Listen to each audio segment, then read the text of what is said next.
Remember that merchandise is about embodiment.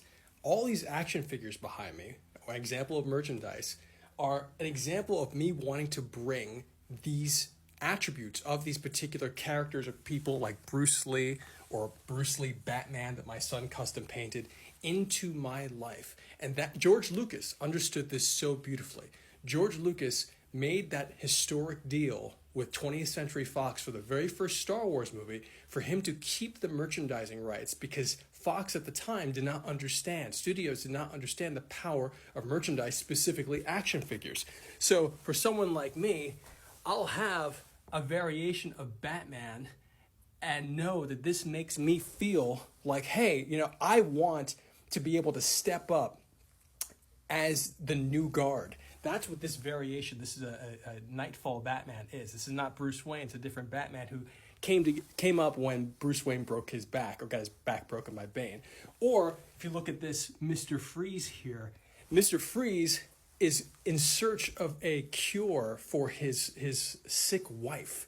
That is one of the narratives of Mr. Freeze. And so to have someone who loves that much to be able to do whatever's necessary for your love, that's something that people want to bring home with them. And I can go on and on, whether it's Spawn, who's just an amazing character, or these wonderful characters, Wonder Woman.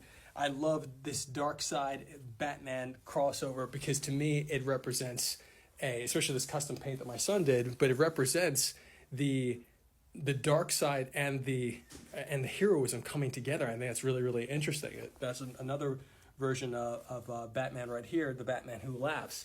And that to me is another example of divine fury, which is, I think, an important concept. So all these things are about embodiment. It's really, really important to remember that when you, as a creator, are making something, telling a story, and you want to have merchandise, are you creating a story that is allowing people to feel like they want to bring it into their lives?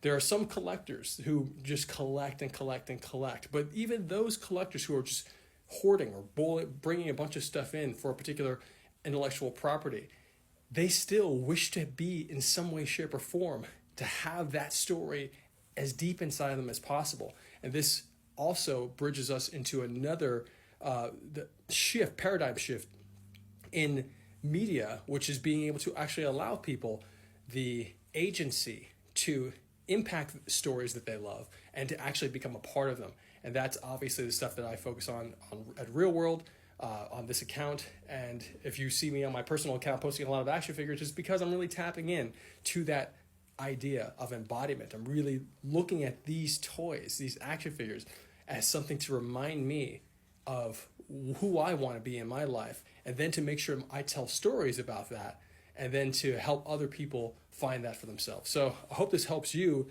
in your journey as a creator, a storyteller, a filmmaker, to recognize that these stories, that people, when you tell a story, people want to bring it as close inside as they possibly can. Love you.